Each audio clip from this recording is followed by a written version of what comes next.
Ah oui, cette petite musique vous plaît forcément, vu le programme que vous avez été nous dégoter en Suède, sur la télé suédoise. Sur la télévision suédoise, absolument. Et c'est un petit programme, allez, disons-le, écolo. Bah oui. Et là, j'en vois plein peut-être se dire derrière leur petit écran, encore une émission écolo et moralisatrice qui va nous dire combien on se comporte mal et combien on pollue la Terre. Forcément.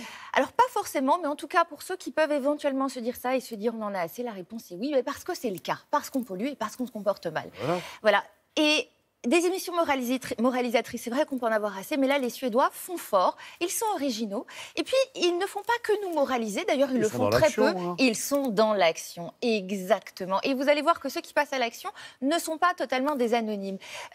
L'idée, c'est que pouvons-nous faire au quotidien pour améliorer la situation, sans forcément attendre de grandes lois ou de grandes mesures. Qu'est-ce que vous et moi, nous, ici, pouvons faire? De toutes petites choses et tellement de choses. Et justement, ils nous aident à en prendre conscience. Quel est le titre de cette émission? C'est Storuman Forever. Alors Storuman, c'est un petit village qui se trouve en Laponie, un petit village absolument magnifique. Et c'est pas le frère de Superman. Non, il pourrait. Mais non, je vous laisse découvrir ça tout de suite. Storuman, djupt inne i mellersta Lappland. Här bor drygt 2000 personer. 2 av dem är Heidi Andersson och Björn Ferry, och så deras son Dante. För de flesta är de mest kända som världsmästaren i armbrytning och OS-mästaren i skidskytte. Men här i Storuman, ja då är de bara Björn och Heidi. De har bott här i hela sina liv. Och varför ska man flytta ifrån en sån här vacker plats? Men tyvärr så är den inte bara vacker. Den är även en del av ett globalt problem.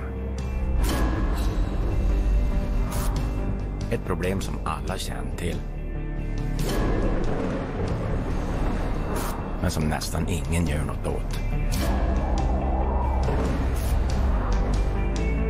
Förrän nu.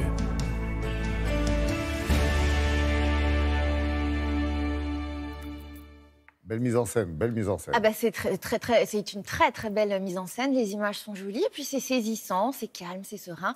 Alors ce qu'il faut savoir, c'est que le biathlète, donc Björn Ferry et sa femme, ont décidé qu'ils ne produiraient plus aucun déchet d'ici 2025.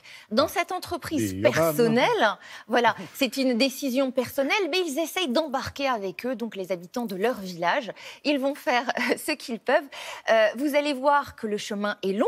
Pour convaincre tout le monde, ils font du porte-à-porte. Et puis, c'est intéressant de voir que même quand on est 2 stars du sport, respectées et aimées par ses concitoyens, l'aventure peut parfois demander beaucoup d'énergie. Vad spelade Veronica? Ja, men idag är jag och Heidi på torget på Storumandagen och ska presentera projektet. Ja. Alla ni som är här, ni känner till att vi har klimatförändringar. Så Storuman Forever handlar om att vi nu i Storuman i sommar ska se vad vi kan göra här. Och Storuman kan ta ett steg i rätt riktning.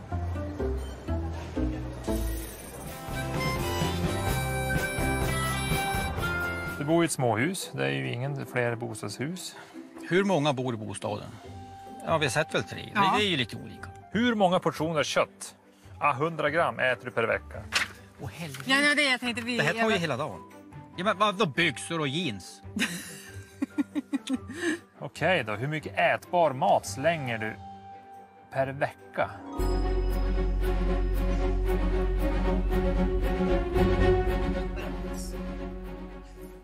Je peux vous dire que ça fait débat. C'est ça, vous voyez, ça nous interpelle et ça fait envie.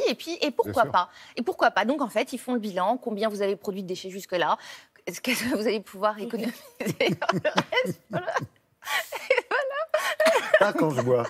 Pas quand je bois mon eau chaude du matin. En tout cas, c'est super bien. Ça s'appelle Storuman Forever.